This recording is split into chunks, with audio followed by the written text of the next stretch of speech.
Таны амьдралд тулгарч байгаа асуудал ганц таны асуудал биш. Харин ойлголтын, хандлагын, заримдаа нийгмийн алдааны үр дагавар байж болно.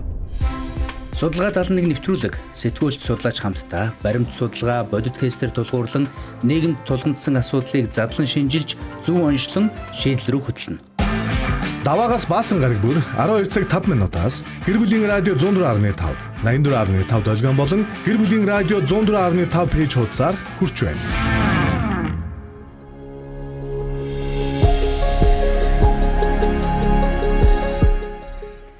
Гэр бүлийн радиотай хамтдаа байдаг эрхэм сонсогч тань чинь өдрийн мэнд хүргэе. Судалгаа 71 нэвтрүүлгийн маань цоо шинэхэн дугаар хэлэхэд бэлэн болсон байна.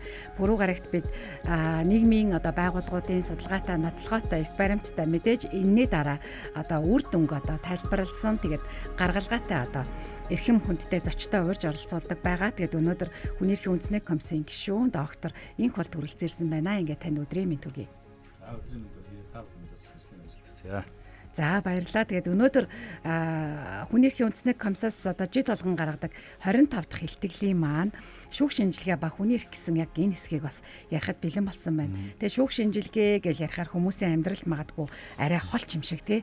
Энэ юуны талаар юм болоо, яат юм болоо гэд магадгүй сайн мэдэхгүй байгаа ч гэсэн энд бас хүний эрх яригдж байгаа. Энд хүний эрхийн асуудлууд бас байгаа гэдэг үндсэн дээр. За тэгээд 25 дахь хэлтгэлд орсон байгаа энэ мэдээллийг яриад гаргалгаа тийм ээ гарц шийдэл юу вэ? Энийг хэрхэн улс их орн маань улс төрийнхэн маань бас шийдэх боломжтой талаар ярилцсанаа. Тэгээд гэр бүлийн радиогийн 2 дугаар студид сэтгүүлч редактор Баясаа, гэр бүл судлаач хөтлөгч Цомо хоёр нөхөлж хүргэнэ. За тэгээд гэр бүлийн радио 104.5 гэсэн пэйж хуудасаар сонсогчдаа шууд лайвтайгаар үзээрэй. Мэдээж 104.5 84.5 долгион болон 3W1045 цэгмэн гэсэн захим хуудасаар та бидэнтэйс хамтдаа дэлхийн өнцөг булан ханаас ч гэсэн хамт байх боломжтой байдаг шүү. 9986 104.5 дугаар хуудасаа шуудаар нээсэн байна. Таас энэ өнөөдрийн ярьж байгаа энэ сэдвийн талаар мэдээллүүдийг авмаар байгаа тий, бас лавламаар байгаа, тодруулмаар байгаа зүйлээвэл утсаар холбогдоод ороод ирээрэй.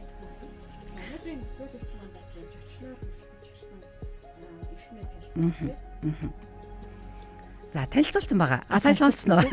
Миний орж ирж байна. Одоо орж ирж байна. Хүний эрхийн үндэсний комиссийн гишүүн доктор Инх болт хүрэлцээрсэн байна. За тэгээд шүүх шинжилгээний маань талаарх хүний эрхийн талаарх илтгэлд энэ ингээд бүхэл бүтэн маш том судалгаа мэдээлэл тий орсон байгаа. Тэгээд ер нь шүүх шинжилгээ гэлтэнгүүт гэмт хэргийг шалгах гэж хүмүүс ойлгох гэдэг бол энэ хүний эрхийн асуудал юм байгаа юм. Тэгэхээр та энэтэй холбоотой бас яг энд орсон байгаа илтгэлийн мэдээлэлтэй холбоотой зүйлсийг бас эхлэж хуваалцаач. Ер нь шүүх шинжилгээ гэдэг энгийн иргэдийн амьдралд яг ямар үед хамгийн хэрэг болдог зүйл юм бэ?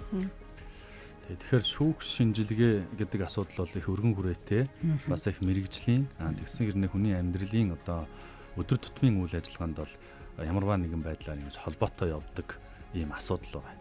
За энэ ч утгаараа бол дэлхийн улс орнууд, ялангуяа нэгдсэн үндэсний байгууллагаас энэ шүүх шинжилгээний явцад хүний эрхийг хангах, хамгаалах энэ зарчим стандартуудыг мөрдөж явах ёстой гэдэг ийм зөвлөмжүүдийг дэлхийн улс орнуудад бол гаргасан байна. За энгийн жишээгээр авч үзэх юм бол ерөн шүүхээр хэрэг маргаан шийдвэрлэгдэж байгаа альва кейс тодорхой шинжээчийн дүгнэлтэд үндэслэж шийдвэрүүд гарах тохиолдол бол маш өндөр хувьтай байдаг. Бараг ингээд шүүхэр шийдвэрлэгдэж байгаа иргэний, эрүүгийн энэ кейсүүд бол бараг 90 орчим хувь нь ямарваа нэгэн юм шинжээчийн дүгнэлт гаргаж шийдэж байгаа. За бид бүхний хамгийн энгийнээр аваад үзэхэд гэмт хэрэг үйлдэлсэн гэдэг юм уу? Гэмт хэрэгт буруутгаж байгаа хүний тэр үйлдэл явцыг бол нотлохдоо шинжээчийн дүгнэлт буюу ямар нэгэн хүний оролцоогүйгээр шинжилгээ ухаан технологийн энэ мэрэгжлийн ур чадвар тулгуурлан гаргасан тэр дүгнэлтэд үндэслэн шүүх хэрэгээ шийдвэрлэдэг ийм асуудал. За сүүлийн үед бол ялангуяа энэ иргэний маргаан дээр жишээлбэл гэр бүлтэй холбоотой хүүхдийн насыг тогтоох, эцэг тогтоох, за тэгээд цаашлаад эд хөрөнгийн үнэлгээ жишээлбэл хоёр машин хоорондоо мөргөлдчихэд тэдэн дөргөний үнэлгээ гарсан байна, гараагүй байна гэдэг энэ дээрээ тулгуурлаад шүүхээс нөгөө буруутай этгээдээс мөнгө төгрөгнөх хохирлоо гаргуулдаг Тэгэхээр энэ бүхний ард өнөөдөр ил харагдаж байгаа нь цагдаа шүүх шийдвэрлээд байгаа юм шиг боловч яг энэний гол одоо зангилааны тэр гол баримтуудыг гаргаж ирж байгаа салбар бол энэ шүүх шинжилгээ гэдэг салбар байгаа. Ааха. Тэгэхээр энэ шинжээч өөрөө буруу зөв энэ дүгнэлт гаргахаас одоо хамаарат тухайн хүний хувь заяа асуудал бол үндсэндээ шийдвэрлэгдэж чинь гэсэн үг. Тэгэхээр хүмүүс бол энэ шинжээчийн дүгнэлттэй заримдаа санал нийлэхгүй байх, одоо гомдол гаргах, зарим нэг нь бол үнэхээр одоо ямар ч эргэлзээгүйгээр энэ дүгнэлтийг одоо гаргасан нь хүний эрхийг одоо сэргээхэд те хохирлоо нөхөнд төлөвлөхөд үнэхээр ач холбогдолтой юм байна гэдэг асуудал ирдэг. За нөгөө талдаа бас гин буруугүй хүнийг хилмигдүүлэх, хэлсээр одоо яаш итгэл оноохоос хамгаалах одоо үндсэн одоо гол ийм дүгнэлтүүд бол энэ салбараас гардаг байх нэ гэж ингэж үзэх ёстой. Ааха. Тэгэхээр хүний амьдралд бол одоо маш ойрхон байх нь байна. Одоо өдөр тутмын одоо олон одоо жижиг асуудлууд тий одоо хэрэгүүдийг бол шийддэг байх нь байна. Тэгэхээр биднээс холоо гэж бол ойлгож болохгүй нэ.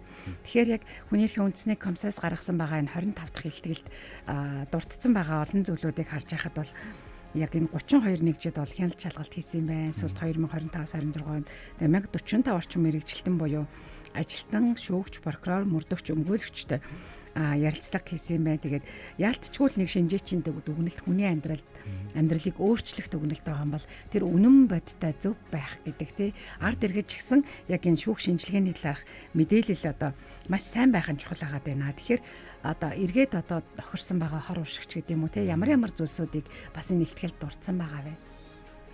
Тэгэхээр бид бүхэн Улаанбаатар хотын 9 дүүрэг 21 аймаг за тэгээд энэ төв бүтцэд буюу нийтдээ 33 нэгжийн яг үйл ажиллагаатай бол газар дээр нь танилцж нөхцөл байдал ямар байна вэ гэдэг дээр үнэлт дүгнэлт өгсөн. За энэ илтгэлийн маань үндсэн одоо нэг гол одоо асуудал бол хүний биед үзлэг шинжилгээ хийж байгаа энэ үйл явц орчин нөхцөл ямар байна вэ гэдгийг бид нөр яг газар дээр нь бол очиж шалгасан. За энэ нь бол хүний эрхтэй бол илүү их одоо ойрхон байдаг гэж хэлж болно.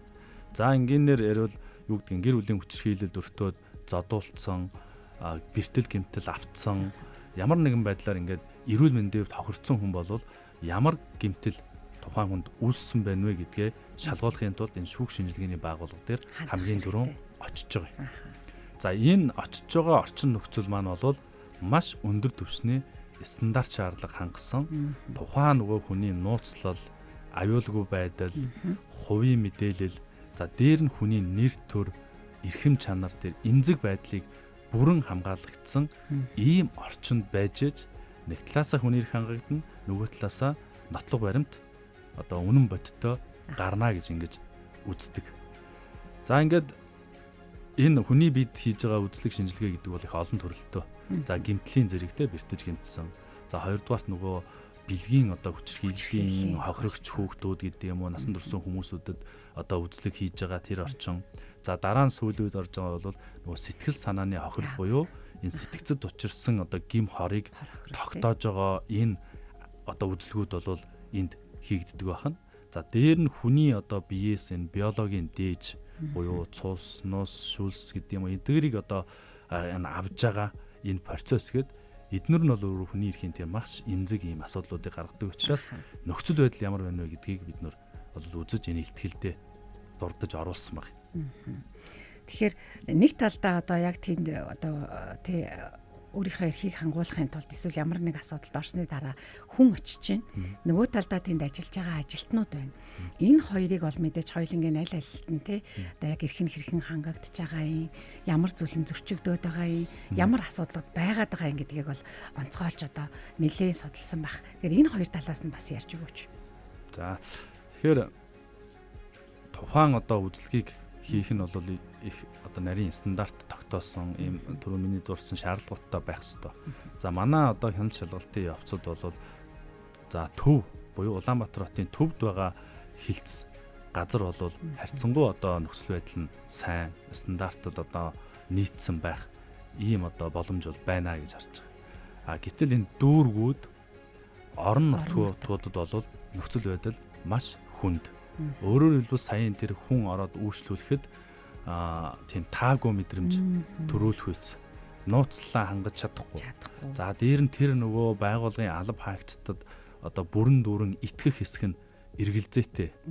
За тэгээ олон нийтийн дунд зарим нь ингээд ил тод байх жишээ нэ тий. Би бинээ таньдаг. Тий бинээ танин орж байгаа хаалган байж байгаа одоо орчин нөхцөлгээ тий. Энэ бүхнээс ингээд харахаар бол үнэхээр стандартын шаардлага хангаагүй ийм орчин нөхцөлд бол хүний биед бид нөр үзлэг шинжилгээ хийж байна. Энэ нь бол хүний эрхийн зөрчил юм а гэж ингэж харж байгаа юм.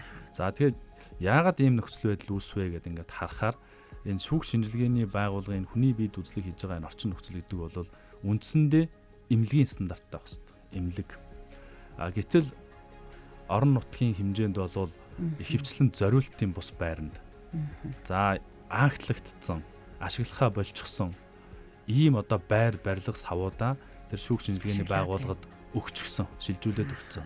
За энийг бол тухайн байгууллага нь алба хаагчид нь өөрсдийнхөө баг боломж нөхцлөөрөө засварлаж тогтчуулаад тэгээд тэндээ тэр үзэлгийн одоо ор, ширээ, сандал, багаж, тоног төхөөрөмжөө ингээ байрлуулсан.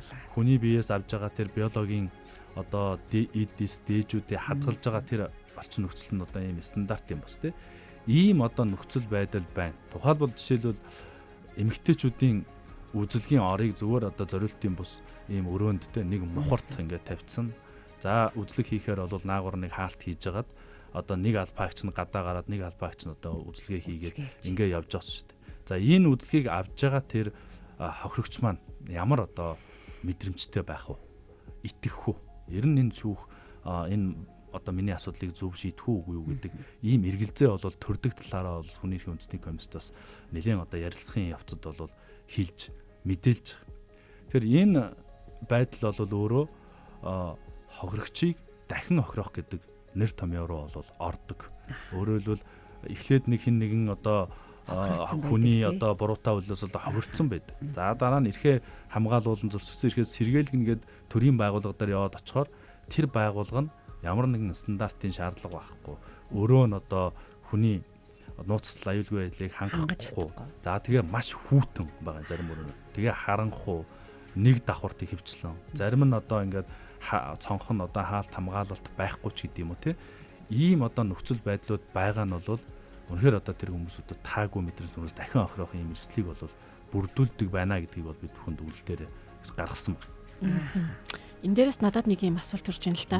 Би тэд зөвөр нөгөө яг туршлага судлах зорилгоор энэ сэдвээс ч өөрөж магадгүй. Эрхүү хотроо ингээд явж байхад тэн дээр ингээд хүүхдээс нөгөө байцаалт авж байгаа тэр орчин нөхцөлийг ингээд харж танилцчихсан байхгүй. Тэгээд зөвөр нэг хүүхдээс байцаалт аваад хүүхдээс одоо гэрчийн мэдүүлэг авахын тулд тэр хүүхэд яг тэр аюулгүй байдлыг мэдэрч болох тоглоом, ширээ, сандал яг хүүхдийн стандартаар тэр үтгэл нөгөө байцаалтын өрөөнд зөвөр хүүхдийн амьдардаг өрөө юу гэмээр тийм гоё нүдэн дулаах ингээ будцсан тогтчулсан байсан байдлыг хараад бас айгүй юм гоё таатай санагдчихсан байхгүй. Тэр чинь сэтгэл судлалын шинжилгээ ухаан их хөгжсөн одоо тий газар ингээд явж штэ. Одоо яг ингээд нөх хүний эрхийн талаасаа ярихаар Монгол улсад маань тэгвэл илүү сайжирж байгаа зүйлсүүд бас яг юу байна тий мэдээж одоо ингээд судалгаан дээр харах юм бол жишээлбэл дөрөв хүний одоо ажлын өрөөнд сэтгэл зүйн шинжилгээ хийж исэн гэдэг юм дүгнэлт тал гарсан байна. Тэгвэл одоо магадгүй төрөө удаагийн судалгаан дээрээс ч юм уу тий одоо ингээд орчин нөхцөлийг нь тогтоогоод яг сайжирсан гэдэг тэр давуу сайхан зүйлсүүдийг бас олж сонсъё гэвэл юу байж болох вэ? Манай Монголын жишээ тийм кейс байгаа юу гэж асуумаар байна. Тэгэхээр хүүхдээс одоо мэдүүлэг ярилцлага авах гэдэг бол энэ маш чухал асуудлыг хөндөж тий. Тэгэхээр яг одоо бид бүхэн их одоо олон жилийн одоо яриа хэлцээрүүд хяналт шалгалтын одоо үр дүнд бол өнөөдөр одоо хүүхдээс мэдүүлэг авах, тайлбар авах, ярилцлах их энэ өрөөнүүдийг бол цагдаагийн байгууллага, хүүхд хамгааллын байгууллагууд бол ямар нэгэн байдлаар бол стандартад нийцүүлэн тогтчулсан байна. За улсын хэмжээнд бол нийтдээ бараг 180 гаруй одоо ийм өрөөнүүдийг тогтчуулаад хүүхдээс мэдүүлэг авах, ярилцлага хийхэд бол яг тэр хүүхдийн сэтгэхүй, биеийн хөгжил, онцлогт тохирсон байдлаар бол ингээд тогтчуулаад үйл ажиллагаа явуулж байгаа ийм асуудал байна. Гэхдээ бүх одоо орон нутгийн цагдаагийн газар ялангуяа сумдуудад энэ нөхцөл байдал бол одоо болтол хангалтгүй хിവэрэл одоо байгаа. Тийм. Зарим дүүргүүдэд бол жишг болсон маш сайхан одоо өрөөнүүд дэлхийн одоо бараг стандартаас давсан ч гэхээр өрөө таслахаанууд байна. Гэтэл зарим дүүргүүдэд энэ үйл ажиллагаа нь бол бас хангалтгүй байх жишээтэй. Тэгээ энэ асуудал нь юун дээр очдөг вэ гэхээр буцаагаад төсөв, санхүү, мөнгөний тухайн асуудал л одоо яригдаж эхэлдэг. За яг үүнтэй ээжлэхэн тэр нөгөө хүүхдээс шинжилгээ авж байгаа тэр орчин нөхцлүүд ямар байна вэ гэдэг бол энэ удаагийн манай хэлтгэлд голчлон ингэж орсон байгаа. Тэр энэ бол үнэхээр одоо яг энэ шинжилгээ авж байгаа энэ өрөөний орчин нөхцөл тэр хүүхдийн онцлог тохирсон байдал бол хангалтгүй байна. Улаанбаатар хотод ч хангалтгүй байна. Хөдөө орон нутагт бол бүр хангалтгүй байна. Тэгэд энэ нөхцөл байдлыг бид нөр сайжруулаач гэдэг ийм асуудлыг тавиад байгаа. Ер нь бол хүний эрх гэдэг чи одоо тий хаачгал одоо хэрэгжиж явах хэвээр. Гэтэл одоо яг бүр одоо энэ асуудлаар шүүх шинжилгээ бол бүр л илүү хөндөөр сэдв шүү дээ бодохоор тий амьдралд ямар нэг одоо зүйлд ингэж өртсөн, аюулд орсон эсвэл тийм тохиолдол очиж байна. За тэгээд ажиллаж байгаа тэнд ажиллаж байгаа хүмүүсийн ч орчин хангагдахгүй байна гэж байна. Эргээд хохироод очиж байгаа хүмүүсийн ч бас тий аюулгүй байх нөгөө яриан сонсогддог хөгжлийн бэрхшээлтэй хүмүүс тохиромжгүй ариун цэврийн өрөө хүрэлцээгүй тий тайван орчин бүрдээгүй яг нөгөө стандартын өрөө байхгүй гэл ингээл дуртах юм бол одоо энэ бүр хаалган завсартай гэдэг одоо юунууд хүртэл судалгаанууд хүртэл гараад ирсэн байх шүү дээ. Тэгэхээр одоо яаж энийг шийдэх вэ гэдэг нөгөө санхүүл гэлдэг чинь тийм одоо хүний эрхийн үндэсний комиссаас гаргадаг илтгэл маань бол улсын их хурлд бол заавал өргөн баригддаг. Улсын их хурл хэлэлцээ цааш нь заавал шилжүүлдэг. Тэгвэл хэрэгжилт гэдэг зүйл чинь хамгийн чухал байна. Судалгаа 71 нэвтрүүлэг маань бол асуудлыг хөндөд өнгөрөх биш хэрэгжилт нь яад юм бэ? Гарц гаргалгаа яад юм бэ гэдгийг бид нэр хүндхийг хүсдэг. Тэгэхээр энэ дээр та бас. Тэгэхээр хүний эрх гэдэг бол өөрөө түгээмэл ойлголт. Тэгэхээр нэгдүгээрт энэ хамгийн ач холбогдолтой хүний эрх, хоёрдугаарт энэ орон нэгдэм эренбэлж дараалж болохгүй. За нөгөө талдаа энэ гэмт хэрэг зөрчил, маргаан гэдэг энэ асуудал бол энэ Монгол улсын өргөн уудам нутаг дэвсгэрт хаач хамаагүй одоо гарж ийн, бүртгэгдэж ийн. За нэг суманд одоо хүний гэдэг юм уу хүүхдийн эрүүл мэнд тохирсон, магадгүй бэлгийн хүчрэл тохирсон ийм кейс гарлаа гэж бодоход суманд одоо тэр стандартын өрөө тасалгаанууд бол байхгүй байна. За ядаж хүүхд хамгаалдаг ийм байрыг ингээд хийлээ гэж бодоход тэнд нөгөө наад захын шинжилгээ авах тэр өрөөний орчин нөхцөл стандарт бол байхгүй.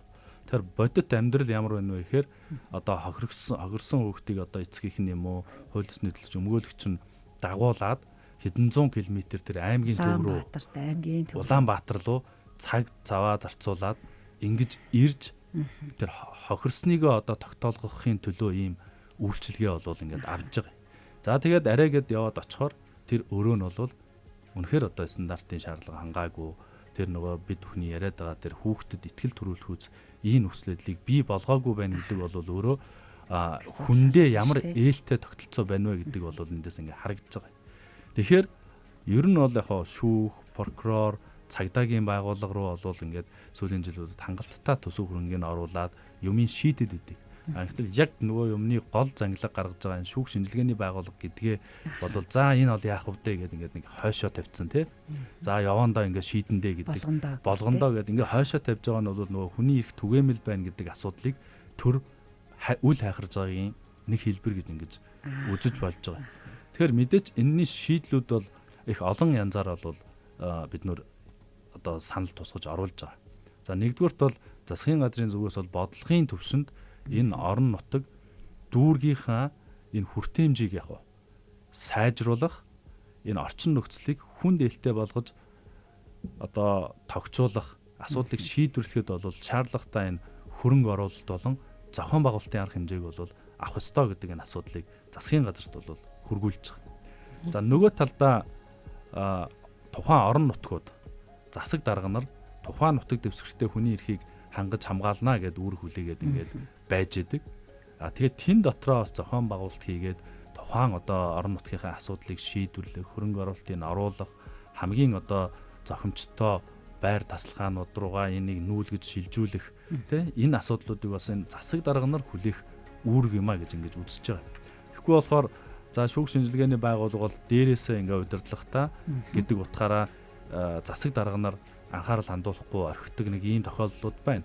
Тэгээ энэ дунд хэн охирдгоо гэхээр нөгөө хідэн үүрэг гүйцэтгэж явж байгаа төрийн аль багш нар хувийн ажиллаа хийж байгаа юм шиг энэ төрийн энэ үйлчлэгийг үзүүлэхийн тулд энийг хэрэгжүүлэхийн тулд иргэдэд сэтгэл ханамжтай байлгахын тулд заримдаа хувиасаа мөнгө гаргаж байна. Өөрийнхөө машин тэргийг ашиглаж байна. Заримдаа одоо юу гэдгийг гэртээ байгаа гэртээ юмаа хүртэл авчраал тий. Тийм баг өрөө тасалгаандаа гэр орондоо хүртэл тэр одоо орхигчоо хамгаалах, аюулгүй байдлыг хангах, нууцлалын одоо бүрдүүлэхтэй ийм асуудлууд бол ингээд энэ аль багчдын нуруунд дээр очив. Тэгэхээр энэ бол өөрөө нөгөө талдаа шууд түрүү миний хэлдэгтэй зориултын бус байранд энэ шинжилгээ үзлэгийг явуулаад байна гэдэг бол нөгөө талдаа зориултын бус байранд тэр төрийн аль багч нараас албан үүрэг гүйцэтгэж альва асуудлыг өөрөө шийдвэрлэх ийм одоо орлого хийж явж байгаа нь бас төрийн аль багчийн хөдөлмөрлөх эрх зөрчигдөөд явж байгаа ийм тохиолдлууд байна.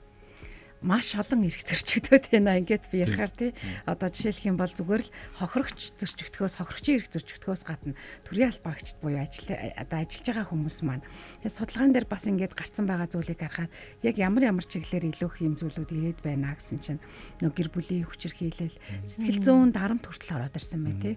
За тэгээд цахим дарамт нэмэгдсэн байна. За дээрэс нэмээд хүүхдийн сэтгэл зүйн гэмтэл одоо яг энэ хүчирхийлэл гэдэг зүйл чинь бас байгаад байна. Тэгэл бодохоор шүүх шинжилгээ гэж ярингууд миний амьдралаас холоо тий. Энд хүний эрх одоо яригдах нь би ингээд мэдхгүй маа, би энэ талаар бол ойлголтгүй байна гэж болохгүй нэ гэдгийг өнөөдөр бас судалгаа 71 нэвтрүүлэхээр одоо мэрэгжлийн хүний тий.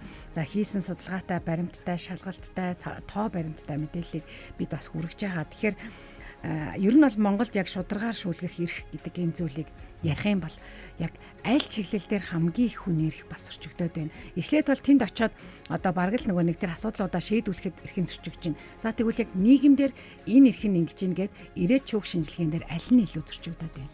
Тэгэхээр шударгаар шүүлэх эрх бол их өргөн хүрээтэй. Анх одоо ингээл хүн гэмт хэрэгт холбогдож хэрэг маргаанд холбогдсон үеэс эхлээл шүүхээр тухайн асуудлыг шийдвэрлээд хэрэгжих хүртэлх энэ одоо процессыг шударгаар шүүлгэх эрх гэж томьёолоод байгаа. Тэгэхээр энэ ганцхан нөгөө шүүхийн үйл ажиллагаа бол биш, өргөн хүрээтэй асуудал. Тэгэхээр ерөнхий нөхцөл байдлыг аваад ингээд үзэх юм бол шударгаар шүүлэх эрхийн хүрээнд зөрчлүүд бол их түгээмэл байдаг. Хүний эрхийн үндэсний комиссд ирж байгаа одоо гомдол мэдээллийн бараг 50 орчим хувь нь шударгаар шүүлэх эрхтэй холбоотой асуудал байгаа. За энэ дээр хамгийн бас түгээмэл нэг асуудал бол энэ хохирогчийн эрхийг зөрчсөн тухай асуудал. Хохирогч одоо хэрэг маргаанаа шийдвэрлүүлэх явцдаа дахин хохироод байдаг энэ асуудлыг бол үнэхээр одоо анхаарал татж байгаа. За дахин хохирох гэдэг бол та бид хэдийн түрүү ярьснаас ахуулаад тэр эхний шүүх шинжилгээний орчин нөхцлөөс ахуулаад ингэ явж байгаа. За дараа нь тэр мөрдөн байцаалтын ажиллагааны явцад хохирлоо одоо нөхөн төлөвлөх асуудал, барагдуулах асуудал. За тэгээд ер нь практикаас харахад тэр мөрдөн байцаалтын явцад хохирлыг одоо барагдуулахтай холбоотой энэ бүх зардлууд ахаад хохирогчоос өөрөөс нь гарч байгаа байхгүй. Хохирогчоос өөрөөс нь. За ингээнээр ярил л да. Одоо хүн сэтгцэд учирсан гэмтлийн зэрэгээ тогтоолгохын тулд өнөөдөр Завхан аймгаас Ховд руу явж байгаа. Энэ зардал хэнээс гарч байна? Хохирогчоос өөрөөс нь гарч байгаа. Бензиний мөнгө, машины зардал, очоод байрлах, буудал, тэгэл нэг чинь хоол идэж таарна, тэгээ буцаад ирнэ. Ийм зардлуудыг гаргаж иж хохирлоо нэг юм одоо тогтоолгож авдаг. За энийг шүүхтэр ингээд баримттай ингээ гаргаж өгөөд явж байгаа шүүх бол одоо шийдэж байгаа. За танд эдэн дөргөний хохирол учирсан байна. Энийг буруутай хүнээс гаргуулъя гэд ингээд шийдэж шүүхийн шийдвэр гарчдаг. Гэтэл олон нийт иргэд маань юу гэж боддог вэ гэхээр шүүх одоо шийдвэртээ энэ хохирлыг барагдуулаад гаргацсан юм чин энэ бол ингээд хохирол нь барагдчихлаа гэж шүүх хууль хяналтын байгууллагууд ойлгодог. Гэтэл шүүхийн шийдвэрийн биелэлт өнөөдөр хангалтгүй. Тэр нөгөө шүүхээс гаргасан хохирлоо нөхөн төлөвлөхийн тулд ахаад хохирогч яах вэ? Бөөн одоо процесстой зардал бараг нөгөө хохироосон хүнээсээ очиж гуйдаг шүүхийн шийдвэр гүйцэтгэх байгууллагаас миний хохирлыг очоод гаргуулад өгөөч, барагдуулаад өгөөч, энийг олоод өгөөч гэх те. Ер нь дахиад нэг маш цоошин процесс болвол энэ шүүхийн шийдвэрийн дараа ахаад эхэлдэг. Энэ бүх үйл явцын үр дүнд бол иргэд одоо сэтгэл ханамж нь буурах, итгэл нь буурах, ер нь юм хохирсон хохирлоо бол гаргуулж авна гэдэг бол нэлийн одоо төвөгтэй ажил юм байна гэдэг. Гэтэл нөгөө хохирол нөхөн төлөвлөж байгаа хүн маань бол буцаад хамгийн ядуу хүн болоод хувирчдаг. Ямар ч хөрөнгөгүй, мөнгөгүй, гэр бүл байхгүй, ерөөсөө нэг ганц хүн юм шиг болоод ингээ өнгөрчдөг те. Тэгээ ийм одоо хүнээс нөхөн төлбөр мөнгө төгрөг гаргуулж авах дээр одоо манай энэ хууль эрх зүйн орчин бас хангалттай биш байгаа. Тэгэхээр одоо энэ шүүхийн шийдвэр гүйцэтгэх тухай хууль дээр энийг хүртэл өднөр ингэж олж авч харж шийдвэрлүүлэх ёстой тий. Тэгээд нөгөө хүүхдийн тэлтгэмжээ өгөхгүй байна. Хүүхдтэй одоо наад захын амжиргаанд нь хөрөлцгөөж мөнгө төгрөгийг олго гэж шүүх шийдчихэд өгдөггүй те. Тэгээд ийм практикууд бол ингээд яг энэ шударгаашүүлэхтэй холбоотой бол хамгийн том асуудал бол энэ хохирогчийн эрх сэргээхдэггүй байгаа тухай асуудал байна гэж ингэж харж байгаа. Дахин хохироод байна тий. Эрхээ сэргийлэх гэж явж байгаа л дахин хохироод байна. Нөгөө монголчууд ч хадгийн зарга 10 хоног бол гэдэг штеп. Яг энэ үйл явц болоод идэх юм байна. Тэгэхээр шүүхийн шийдвэр гүйцэтгэхтэр нь энийг тэгвэл яаж шийдвэл хамгийн ойрхон дөхөн болохоор вэ? Танаа дээр бол энэ шийдвэр гаргуулахаар өгч байгаа саналууд гээд хойдолд нь бол нэлээд урт саналууд байна л да. Яг энэ дээр чиглээд энэ кейсийг ярьсантай холбоотой. Тэгэхээр өнөөдрийн тогтолцоо бол ингээд шүүх шийдвэр гаргаад хохирогч нөгөө гин буруутай хүнээс мөнгөө гаргуулж аваа гэх тэр хоёрыг хооронд нь уулзуулад хайдаг тогтолцоо үүсэж байгаа. Тэгэхээр энэ бол бас их тийм шудраг бол биш. Тэгэхээр манай хүний эрхийн үндэсний комиссоос гаргаж байгаа бол удаа дараагийн саналууд байдаг. Нэгэнт одоо гэмт хэрэг зөрчлөөс урдсан сэргийлэх иргэнийхээ зөрчигдсөн эрхийг сэргээн эдлүүлэх үүрэг бол төрийн үүрэг гэж байдаг. Тэгэхээр нэгдүгürt гэмт хэрэг энэ зөрчлийг гаргуулахгүй байх хууль эрх зүйн орчныг маш сайн бүрдүүлж хууль хяналтын байгууллага нь бол ажиллаж явах ёстой. Ингээд ажиллаад байж хат үнэхээр хүн хохироод байгаа бол яа харахгүй энэ хохирлыг эхлээд төр барагдуулж явах ёстой. Дараа нь төр гин буруутай этгээдээсээ гаргуулan авах ийм процессын одоо зохицуултыг хийх шаардлагатай гэдэг одоо саналыг хуулийн төслийг боловсруулахыг бол улсын их хурлд танилцуулаад засгийн газарт бол үүрэг чиглэл өгөгдсөн байна. Тэгэхээр ер нь хохирогч бол тэр өөрт нь хохирол учруулсан хүнтэй царай алдаад гуугаад дахин яваад бас нэг онигоо шиг юм байдэн шүү дээ. Одоо хохирлоо нэхэж явсаар байгаад гэрүүл болцсон гэдэг. Одоо ийм болтол нь одоо явуулж байгаа явуулах шаардлага байна гэж тийм. Тэгэхээр эхлээд төр бол энэ хохирлыг үндсэн хууль заасан үүргээ биелүүлж барагдуулах ёстой. Дараа нь тэр гин буруутай этгээдээс гаргуулад тэр төрийг хохирлгүй болгох энэ процессыг хийх нь бол илүү одоо шударга ясанд нийцэх юм а гэж ингэж үздэг. Ястой жинхэнэ бодит арга байна да. Тэгвэл нөгөө нэг хохироос нөхөрчин бол төр бол ямар нэг аргаар авна штэ. Ард иргэд бол эргээл одоо ихнэр байна уу, салсан гэр бүл байна уу тий. Одоо ээж нь хүүхдэд тэтгэмж авах гээд байна уу, эсвэл яасан байна уу? Энэ бол үнэхэр хэцүү л асуудал. Хууль баталсан. Хуулиараа боломжтой гэдэг аярнал хүмүүс чинь эннээс одоо ингээд эмээгээд дахин хохирохоос айгаад ингээд хохирогч чивээрээ үлдчихэд идэг тий. Хамгийн хэцүү зүйл нь.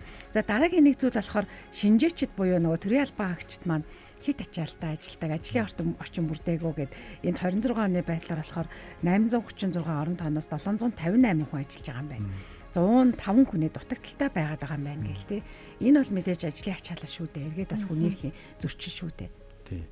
Тэгэхээр хүн бол хөдөлмөрийн одоо тийм таата итаа нөхцлөөр хангуулах, зохистой ачаалттай байх, хийсэн одоо ажилдаа тохирсон цалин хөлс авах, авж байгаа цалин хөлс нь амжиргаанд нь хөрөлцгүүц байх гэд ийм олон улсын стандарт манай Монгол Улсын үндэс хууль заасан юм.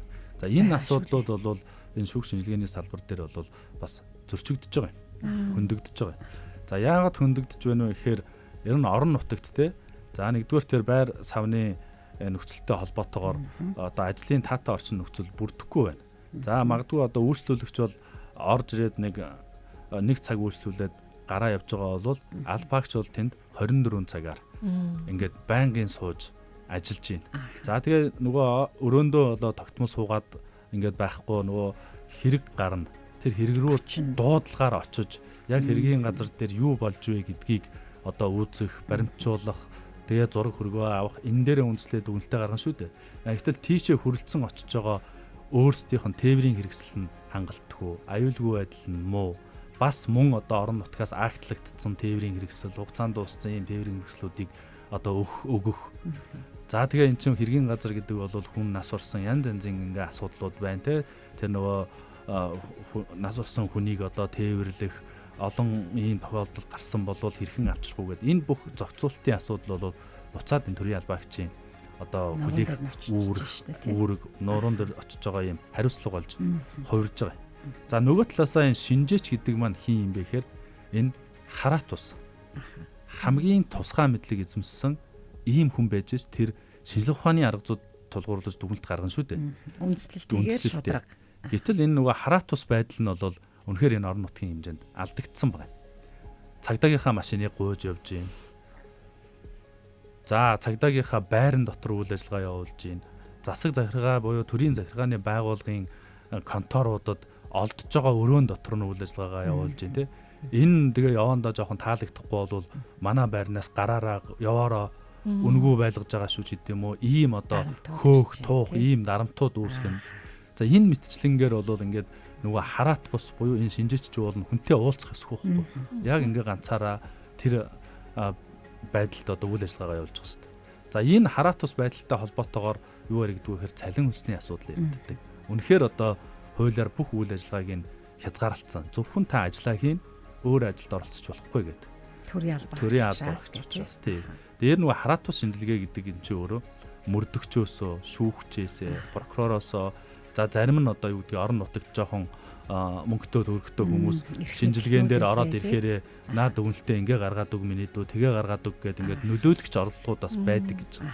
Тэгэхээр энэ шинжээч бол ийм нөлөөнд давтахааргүй одоо ажлын орчин нөхцөл, эдийн засаг, технологийн ийм баталгаагаар бүрдсэн байх хэрэгтэй боловч орон нутагт энэ бол хангагдаагүй байна. Энэ нь өөрөө эргээд тэр нөгөө нотлог баримтыг шууд одоо гаргах ийм одоо нөхцөл байдлуудын баталгааг бол бүрдүүлэхэд эрсдэл учруулж байгаа гэж хүний эрхийн үндэсний комисс бол үзэж байгаа. Яалтчгүй л тэгэл хүний тоо дутуу тэгээд цалин орчин за бүр эрүүл ахуйн шаардлага чангадгүй гэдэг нөө формалин гэд бодсон задгаа өрөөнд хэрэглээл байж идэг гэл те химийн үнэр одоо хамар нүд зөчрөөдөг агаар жуулт хангалтгүй гэл яриул их олон зүйл байна. Тэгэд нэвтрүүлгийн маань цаг нэлээд төгж байгаа учраас яг таны хувьд одоо битэрийн асуугаагүй онцлоод хэлмээр байгаа зүйлсүүдийг яриад шийдвэр гаргуулахаар өгж байгаа бодит одоо шийдлүүдийг саналгуудыг яриа тийм ээ. Тэгэхээр хүний биетэй холбоотой энэ үдлэг шинжилгээ хийж байгаа асуудал бол мэдээж яг хамгийн энзэг Монгол Сүнсийн хууль заасан халдшгүй чөлөөтэй байх эрх гэдэг. Хэрвээ одоо яг халдж байгаа субъект бол нэвтрэн орж байгаа субъект бол энэ шүүх шинжилгээний байгууллагын шинжээч нар маань байдаг. Хүний хувцсыг тайлбарлана, хаана гэмтэл шарах сорив байна тэрийг үзэн тэ. Тэгэхээр ийшээ орж байгаа энэ шинжээч нарын энэ ажиллах орчин нөхцөл тэр үйл ажиллагааг бол эхний ээлжинд энэ орон нутаг сум дүүргүүдэд бол хүний ирэхэд ээлтэй байдлаар шийдвэрлэх шаардлага бол байна гэж ингэж үзэж байгаа. За хоёрдугаарт бид бүхэн нэг цогц яриад өндөрдөө тэр хүний сэтгцэд учирсан гэм хорыг одоо тогтоох тэр зэрэглэл ийм шинжилгээ шин тутам хэрэгжиж байгаа. Ер нь бол одоо дэвшилттэй. Гэхдээ энэ шинжилгээг бол илүү одоо мэрэгжлийн өндөр түвшинд стандарт нийцсэн дээр орчин нөхцөл дээр нь мэрэгжлийн субъектууд хүндээ хүрсэн байдлаар хийх шаардлага бол байна гэж харж байгаа. Өнөөдрийн байдлаар энэ сэтгцийн шинжилгээний одоо дүгнэлтийг бол Улаанбаатар хот болон 5 бүсэд гаргаж байгаа. За ингээ бүсчилсан. Тэгээд түрүү миний хэлдэг завхнаас ховдод очиж дүгнэлтээ гаргуулж штэ. Бүсэн тэр байгаа дээ. Бүсэн тэр байгаа дээ. Тэгэхээр энийг бол иргэд рүүгээ бол ойртуулах шаардлага бол байна гэж ингэж харж байгаа. За дараагийн дугаарт нь бол энэ нөгөө оронтой дутуутай холбоотойгоор шинжээчийн одоо дүгнэлт гарах асуудал бол удаашрдаг, хуримтлагддаг. Нөгөө шинжилгээ гаргах албан тушаалтнууд нь байхгүй болчихж байгаа шүү дээ. Тэгэхээр ялангуяа 100 гэдэг юм уу ийм арал сезоны үеэр бол нөгөө дүгнэлтүүд нь ингээ овоордог. За энэ овоорж байгаатай холбоотой цаана дахиад юу яригдгүү?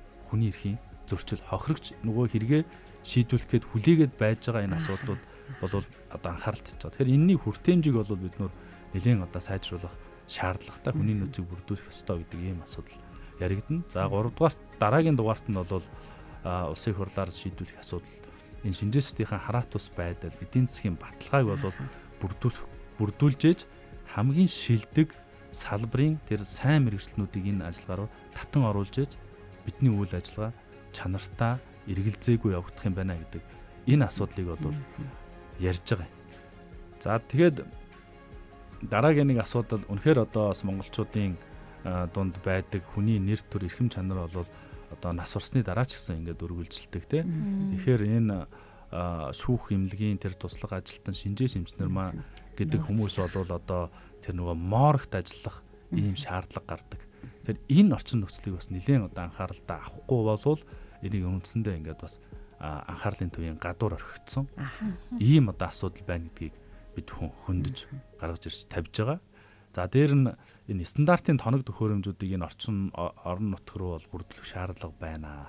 Шүүх шинжилгээний байгуул руу орохоор нэг лаборатори руу орж байгаа юм уу, айлын гэрлүү орж байгаа юм уу гэмээр одоо ийм ялгаар мэдэгдэхгүй. Одоо бид бүхний ахын хэрэгцээндээ хэрэгэлдэг нэг цагаан хөргөгчийг те ингээд 2-3-аар нь тавьчихсан. Дотор нь нөгөө шинжилгээнийхаа дээж бодисуудыг хадгалдаг.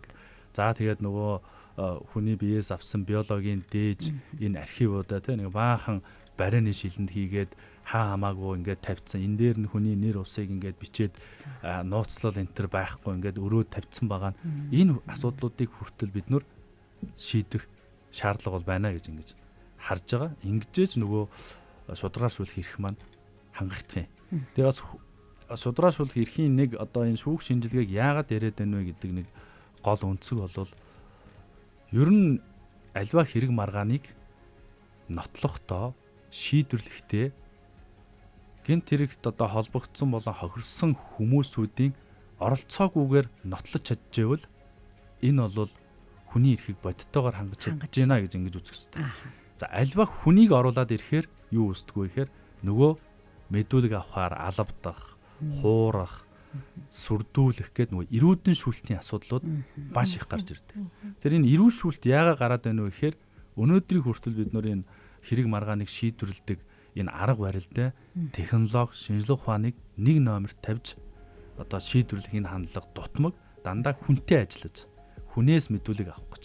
Хүнээс өөрөөр нь бурууг нь хүлээлгэх гэж хохирогчийн хэлсэн үгээр тухайн хүнийг буруутгах тийм ийм олон одоо шударгаашуулах эрхийн одоо ийм зөрчлүүд гарч байгаа учраас бид нэр шүүх шинжилгээ гэдэг зүйлээ үндсэндээ тэр шүүх, прокурор, мөрдөх байгууллагуудын төвшөнд одоо авчирч хөгжүүлээч. Ингэжээж бид нөр хүний эрхийн зөрчил арилна гэдэг асуудлыг ярьж байгаа. Нэг талдаа гэр бүл буюу те гэр бүлд байж байгаа хүн. Нөгөө талдаа одоо хэрвээ энэ шийдэгдъя гэх юм бол за яг хүний эрхийн үндэсний комиссийн энэ тал дээр ингээд бүх мэдээллүүдийг гаргаад өргөн барьж хахад улсын хурал маань хилэлцээд засгийн газар хэрэгжүүлэх ажлыг хийх ёстой. Харин энэ хэрэгжилт дээр үнэхээр их уддаг штэ. Хэрэгжилт байдаггүй, үр дүн гардаггүй те маш олон нийгмийн асуудлуудыг ингээд дэлгэж тавиал бодтой те яг энэ салбарт л ийм зүйл хэрэгтэй байна. Энийг ингэж шийдвэл гэвэл тэр нэг цаг хугацааны асуудал, шийдлийн асуудал үнэхээр ингээд явцгүй санагдаад байдаг. Хэвлэл мэдээллийнхний хувьд тест төлөвчтэй явд харахад энэ дээр таны одоо өөрийн бас те яг энэ олон судалгаа илтгэлүүдийг гаргасан хүмүүсийн хувьд бас төр засагт хэлмээр байгаа үг. Тэр хүний эрхийн үндэсний комиссар гаргаж байгаа дүгнэлт энэ санал бол үнэхээр яг энэ Монголын нийгмийн амьдрал иргэн бүрт тулгамдж байгаа асуудлыг бид бүхэн олж харж иргэдээ төлөөлж төрд хөргөж байгаа дуу хоолой гэж ингэж үздэг. Тэгэхээр энд гаргасан санал дүгнэлтүүдийн хэрэгжилт бол одоо төдийлөн бас хангалттай сайн байдгүй.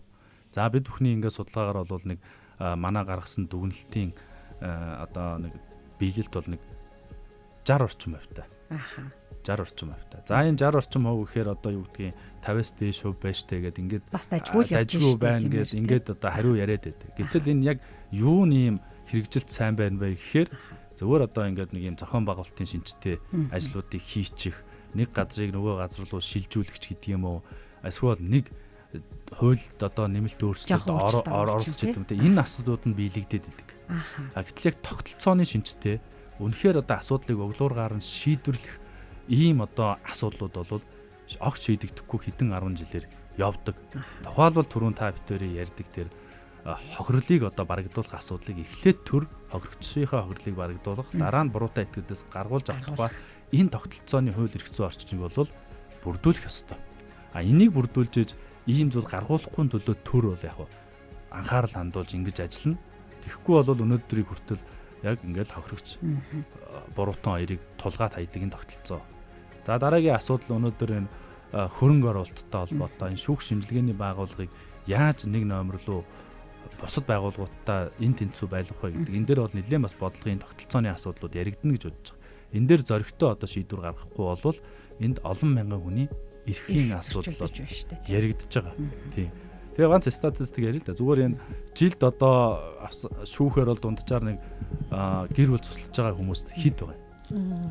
Тэгээ дунджаар одоо миний авсан мэдээлэлээр бол жоохон зөрүүтэй байж магадгүй 4000 орчим. Энэ 4000 орчим болгон дээр хүүхдийн эрх ашиг яригддаг. За энэ хүүхдийн эрх ашигтай нэгээс нэг 3 хүүхэд бол 3 заавал хүүхэдтэй. байна. Тэгээ энэ хүүхэд одоо нөгөө холбоотойгоор насын тогтоох, эцэг тогтоох энэ бүх шинжилгээ чинь энэ байгууллагаас л бол тодорхойлогдож гарч байгаа тийм. Тэгэхээр энэ бол бодиттой ийм одоо бидний өмнө тулгамдсан ийм одоо асуудал байна гэдгийг олж харах хэрэгтэй. За маш их баярлалаа. Тэгээд цаг маань аль хэдийн өнгөрсөн байна. Өнөөдөр бид шүүх шинжилгээ ба хүний эрх гээд шүүх шинжилгээ гээд нэг ийм хол хөндий мэдэхгүй зүйл ярьж байгаа юм шиг мөртлөө өнөөдөр таны гэр бүлд ч гэсэн тулгарч байгаа тий олон асуудлуудыг шийдэх боломжтой энэ салбарын мэдээллийг хүргэлээ мэдээж гарц гаргалгааг бас ярьсан. Энэний цаанаас бид яриад өнгөрөх биш одоо яг тий улсын хурал засгийн газар бодит ажил болох нь үнэхээр чухал байна. Тэгээд хүний эрхийн үндэсний комиссийн гишүүн доктор Инхболд оролцлоо. Танд маш их баярлалаа. Ажилд амжилт хүсье. За баярлалаа. Бид нөр гаргасан бас саналаа. Бодит ажил хэрэг болохын төлөө зүтгэж ажилланаа. Баярлалаа. За эфирт Баясаа цаам хоёр ажиллаа. Сонсогчдаа тун удахгүй гэрэлтэн эмэгтэйчүүдийн хөтөлбөрөөр хүлээн авч үзээрэй. Судалгаа 71 нэвтрүүлэг өндөрлөж байна. Түр баяртай. Таны амьдралд тулгарч байгаа асуудал ганц таны асуудал биш. Харин ойлголтын, хандлагын, заримдаа нийгмийн алдааны үр дагавар байж болно. Судалгаа 71 нэвтрүүлэг сэтгүүлч судлаач хамтдаа баримт судалгаа бодит кейсээр тулгуурлан нийгэмд тулгамдсан асуудлыг задлан шинжилж зөв онцлон шийдэл рүү хөтлөнө.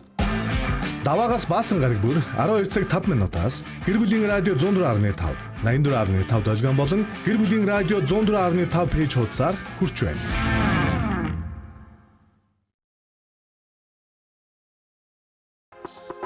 Таны амьдралд тулгарч байгаа асуудал ганц таны асуудал биш. Харин ойлголтын, хандлагын, заримдаа нийгмийн алдааны үр дагавар байж болно. Судалгаа 71 нэвтрүүлэг сэтгүүлч судлаач хамтдаа баримт судалгаа бодит кейсээр тулгуурлан нийгэмд тулгамдсан асуудлыг задлан шинжилж зөв онцлон шийдэл рүү хөтлөнө.